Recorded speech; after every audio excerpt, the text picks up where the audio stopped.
Assalamualaikum warahmatullahi wabarakatuh.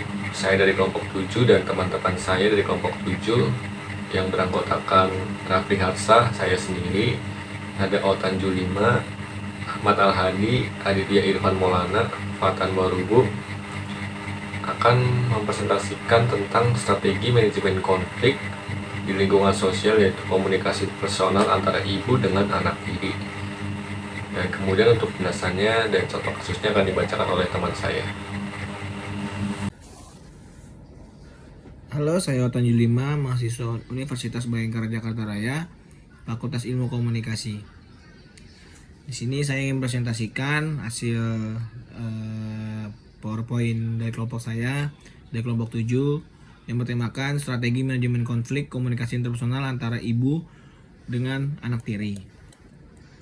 Komunikasi interpersonal, menurut De Vito, komunikasi interpersonal dapat didefinisikan sebagai komunikasi antar pribadi, merupakan pengiriman pesan dari seseorang dan diterima oleh orang lain dengan efek atau umpan balik yang langsung. Menurut Mulyana, komunikasi interpersonal dapat didefinisikan memungkinkan setiap pesertanya menangkap kedekatan hubungan. Pihak-pihak yang berkomunikasi akan tercermin pada jenis-jenis pesan atau respon atau pesan nonverbal mereka, seperti sentuhan, tatapan mata yang agresif, ekspresif, dan jarak fisik yang sangat dekat. Selain itu, komunikasi interpersonal dianggap sangat potensial untuk mempengaruhi atau membujuk orang lain, karena kita dapat menggunakan alat indera untuk mempertinggi daya bujuk pesan yang kita komunikasikan. Definisi konflik komunikasi interpersonal. Frost and Wilmot dalam Mulyana 2002 mendefinisikan sebagai suatu perjuangan yang diekspresikan antara sekurang-kurangnya dua pihak yang saling bergantungan, yang mempersepsi tujuan-tujuan yang tidak sepadan, imbalan yang langka, dan gangguan dari pihak lain dalam mencapai tujuan mereka.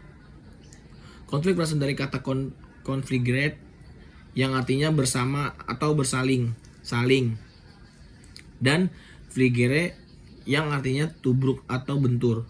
Adapun konflik secara harfiah adalah perbenturan antara dua pihak yang tengah berjumpa dan bersilang jalan pada suatu titik kejadian yang berujung pada terjadinya benturan. Sedangkan secara umum, konflik didefinisikan sebagai suatu peristiwa yang timbul karena adanya niat-niat disengaja antara pihak-pihak yang berkonflik tersebut.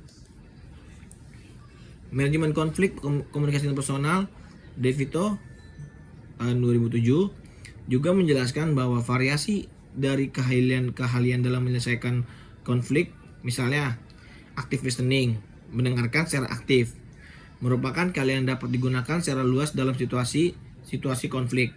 Begitupun juga penggunaan iMessage bila dibandingkan dengan iMessage memberikan sumbangan yang berarti dalam penyelesaian konflik interpersonal secara efektif.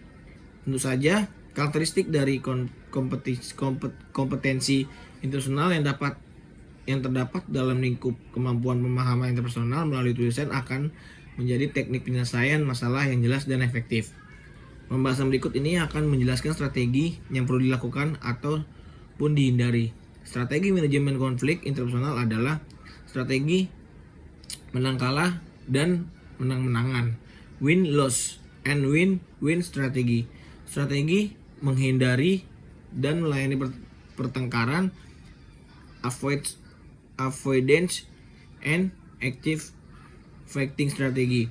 Strategi pemaksaan dan berbicara, force and talk strategi. Strategi menurunkan atau menaikkan ego, fast detracting and fast enhancing strategi. Strategi berbicara secara agresif dan argumentatif, verbal aggressiveness and argumentativeness strategi.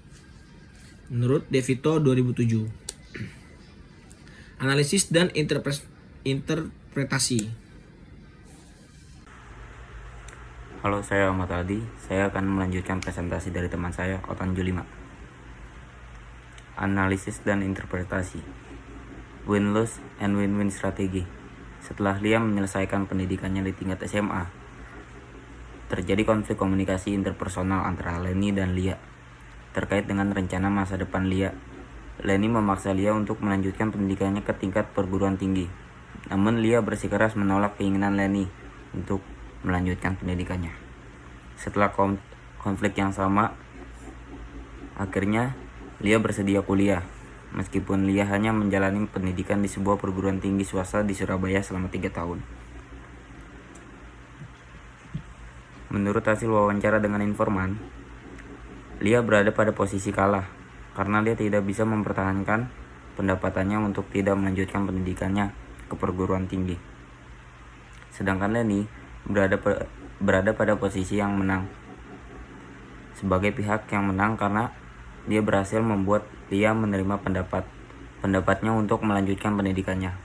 Menang atau kalah dapat dilihat dari hasil temuan peneliti. Lia mengatakan bahwa dirinya mau mengalah dan orang tuanya karena Lia sadar bahwa yang terbaik buat dirinya berdasarkan teori tentang manajemen konflik komunikasi interpersonal yang disampaikan pada DeVito pada tahun 2007.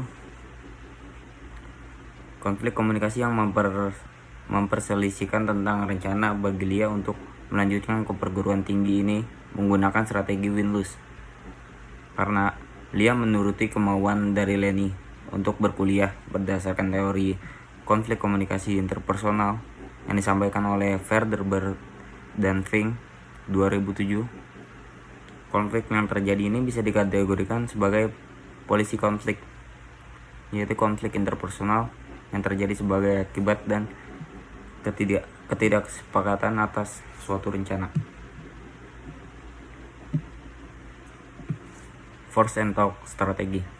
Dahulu, waktu Lia aktif di kegiatan kepemudaan di gereja, suatu hari dia pulang larut malam. Kepada peneliti, Leni mengatakan, dia kan perempuan, masih kerja. Masa ke gereja kok pulang sampai larut malam? Leni kemudian menelpon Lia dan menanyakan posisinya. Setelah tahu bahwa Lia ada di gereja sedang ada kegiatan kepemudaan, Leni menyuruhnya untuk segera pulang. Sesampainya Lia di rumah, Leni mulai memberikan pengertian kepada Lia bahwa dia adalah seorang wanita yang tidak sepantasnya pulang larut malam.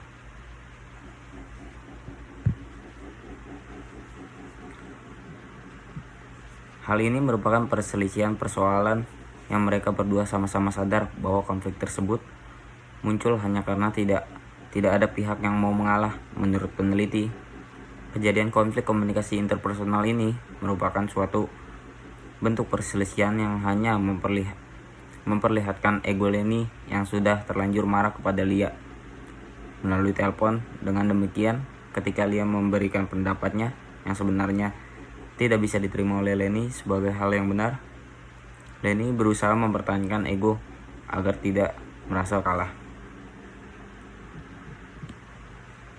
Tentu saja harus ada satu pihak yang mengalah, yaitu Leni. Bentuk mengalahnya adalah minta maaf kepada Lia yang bisa saja menjatuhkan harga dirinya di hadapan Lia. Menurut manajemen konflik komunikasi interpersonal yang disampaikan oleh DeVito pada tahun 2007, konflik komunikasi yang memperselisihkan tentang Lia yang pulang larut malam meskipun dengan alasan yang bisa dibenarkan oleh Leni, ini bisa dikatakan menggunakan manajemen konflik komunikasi interpersonal force dan talk, di mana Leni sebenarnya bisa menerima pendapat Lia, namun karena ego yang sama-sama tinggi sehingga dia tetap memaksa pendapatnya terhadap Lia walaupun pendapatnya salah. Sedangkan berdasarkan teori kategori konflik komunikasi interpersonal yang disampaikan oleh Verderber de Fink pada tahun 2007, konflik yang terjadi ini bisa dikategorikan sebagai ego konflik, yaitu konflik interpersonal yang terjadi antara dua pihak memaksakan untuk berselisih untuk. Rafli Harsa akan membacakan tentang manajemen konflik, agresivitas, dan argumentativeness strategi.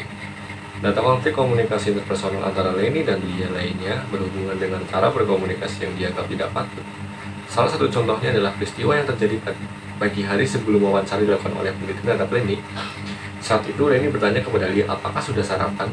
Dia merespon pertanyaan biasa tersebut dengan jawaban yang menurut Leni tidak patut. Dia meresponnya dengan nada yang tidak enak. Mendapat respon seperti itu, Leni marah dengan mengatakan bahwa dia telah bertanya baik-baik kepada Lia, tapi mendapatkan respon yang menyakitkan hati seperti itu. Kepada peneliti, Lia memberikan tambahan informasi kepada peneliti bahwa mamanya, Leni, kemudian marah-marah dan mengungkit hal-hal yang tidak ada kaitannya dengan masalah respon yang dianggap tidak sopan itu. Menurut peneliti, kemarahan Leni yang dipicu oleh jawaban Lia yang tidak sopan atas pertanyaan yang dalam pandangan penulis merupakan pertanyaan biasa tersebut merupakan kewajaran. Akan tetapi, kemarahan Leni yang kemudian diluapkan dengan mengungkit hal yang negatif tentang Lia yang sebenarnya tidak ada hubungannya langsung dengan topik perselisihan tersebut merupakan hal yang menunjukkan adanya kemarahan terpendam dari Leni atas perilaku Lia yang tidak berkenan di hatinya.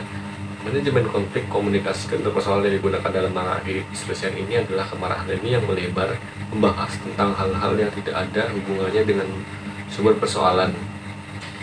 Ini bisa dikategorikan sebagai aggressiveness strategi. Menurut teori tentang manajemen konflik komunikasi interpersonal yang disampaikan oleh DeVito, aggressiveness strategi adalah manajemen konflik interpersonal di mana salah satu pihak berusaha menjatuhkan pendapat orang lain dengan membahas hal-hal negatif tentang pihak lain yang sama sekali tidak ada hubungannya dengan substansi yang menjadi konflik. Berdasarkan teori kategori konflik komunikasi personal yang disampaikan oleh Verderber dan Fink, konflik yang terjadi ini bisa dikategorikan sebagai meta konflik, yaitu konflik interpersonal yang terjadi berkaitan dengan ketidaksepakat tentang suatu proses komunikasi itu sendiri dalam satu argumentasi.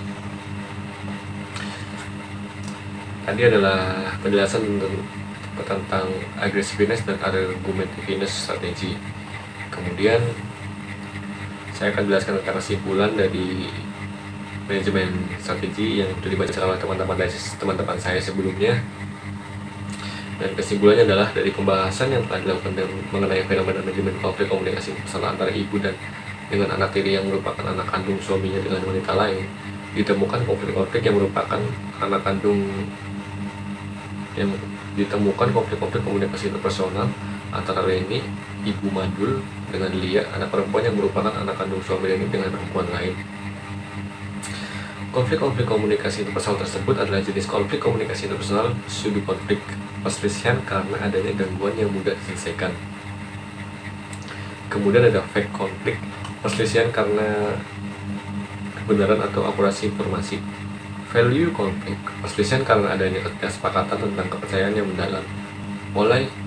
Polisi konflik akibat ketidaksepakat atas suatu rencana. Ego konflik berselisih karena ego tidak mau mengalah. Dan juga meta konflik perselisihan karena proses komunikasi itu sendiri.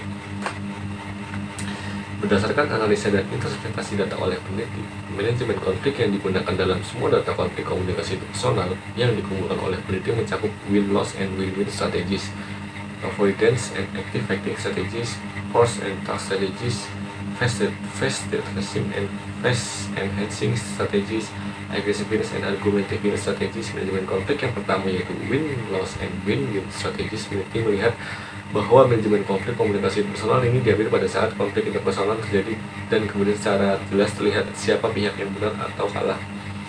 Bila tidak ada atau tidak jelas tentang siapa yang benar atau salah, maka manajemen konflik komunikasi interpersonal yang lain yang akan diambil. Sementara itu, manajemen konflik komunikasi interpersonal, avoidance, and activating strategies terjadi bila kedua belah pihak, baik Leni atau Lia, sama-sama dalam situasi yang tidak memungkinkan untuk melihat secara jelas siapa yang benar dan siapa yang salah. Sehingga diambil jalan penghindaran untuk mengakhiri konflik komunikasi interpersonal tanpa ada solusi. Manajemen konflik komunikasi force and task strategies diambil bila memang secara normatif salah satu pihak benar dan pihak lain salah sehingga harus diambil keputusan. Sedangkan manajemen fast tracing and fast enhancing strategies digunakan oleh kedua pihak untuk menunjukkan bahwa pihak lainnya tidak kompeten sehingga pendapatannya salah. Sekian dari kelompok ini, yaitu kelompok 7. Bila ada salah kami mohon maaf. Sekian, Wassalamualaikum warahmatullahi wabarakatuh.